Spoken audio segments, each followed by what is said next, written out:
Stay connected. Stay informed. News Radio 600. Kogo. We hear about cases of data breaches and hacking every day. Doesn't sound like a good thing, but now there's a trend of so-called white hat hacking. It's when the motive for hacking is not financial gain, but rather for some kind of cause. Joining us on the Kogo News Live line is security expert with SurMD, Brian Krallis. And Brian, why is the motive of the hacker a significant issue here?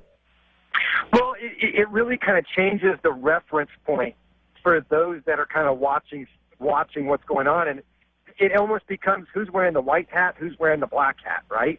So let me give you an example. Let's say 99% of Americans are probably against killing whales, right? If a hacker in America was to hack a Japanese company that did whaling and put them out of business, put their fleet out of business, we'd probably say, hooray, great job. Now, whether they really broke any laws or not, we probably really wouldn't care because it's to me. Now, that's an extreme example, but now you start seeing the waters get really muddy on all sorts of issues in between.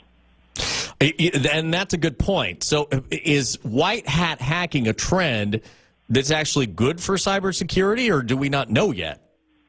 I don't know if we know yet. And if you really think about it, I use this analogy. My personal opinion is it's probably not good. And the reason why I say that, to a certain degree, hacking is kind of like doing a search without a warrant. And I think as a country, we've had this debate, and we've said, you know what, we're not going to catch all the criminals. We can't help it. But as a society, we'd rather have search warrants as opposed to unlawful searches. Well, a hack, for all intents and purposes, is an unlawful search. But we're justifying it because we're saying, well, we like the fact that we attacked somebody we didn't like. And I don't know if that's a good place to be in as far as society goes. So, the question is this a way to glorify hacking? It really is. I mean, think about it in two political parties, right?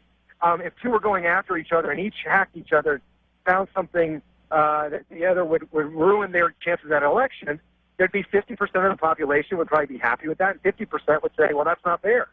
And so, but, you know, I think it becomes a slippery slope.